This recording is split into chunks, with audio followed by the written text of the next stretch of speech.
Most recently, I was invited to China as part of a delegation to get a better sense of what's happening in China and help dramatize the Chinese desire to share itself with the rest of the world. China is opening up in ways that are especially important to anyone who wants to see for themselves. It's even easier, more economical, and in some ways more exciting to visit China today. That was my experience in recent weeks.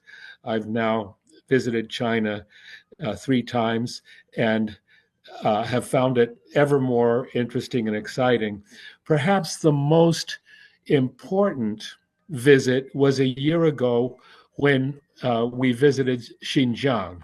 I wrote an article about that called Eyewitness Xinjiang, which is because this article is easily accessible on the laprogressive.com site, as well as most of the articles I've written in recent years.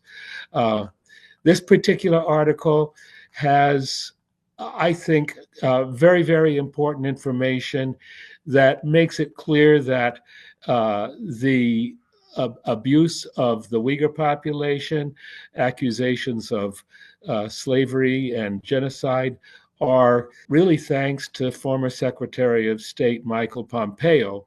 Himself famously said, "We lied, we stole, we cheated. It's part of the glory of the American experience." And he meant that. And this big lie was important. Here is a picture of one of the largest mosques in China, which is located in Kashgar, an ancient city in the southwestern corner of Xinjiang, near the border with Pakistan. Here's a picture of the mechanical harvester that we witnessed cutting the cotton during last year's cotton harvest. Very important to know that the cotton is cut by mechanical harvest. There are contract workers that appear in the fields largely to clean up the areas that the harvester can't reach. Here's a picture of my delegation, which was called the China is Not Our Enemy delegation. My wife Consuelo is on the right. Our guide, Li Xiuhin, is in the middle. It's worth knowing that Li Xiuhin is an expert guide who's available through the China-U.S. Solidarity Network. That's Jody Evans next to him, who is the China is Not Our Enemy coordinator of Code Pink. I think many people know her already. And Cecile Loomer on the far left as another member of our delegation.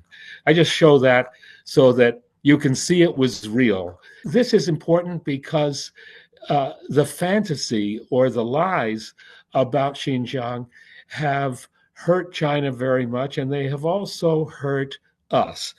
When I say us, I mean those of us who are trying to avoid a horrifying U.S. war against China. They don't need it. We don't want it.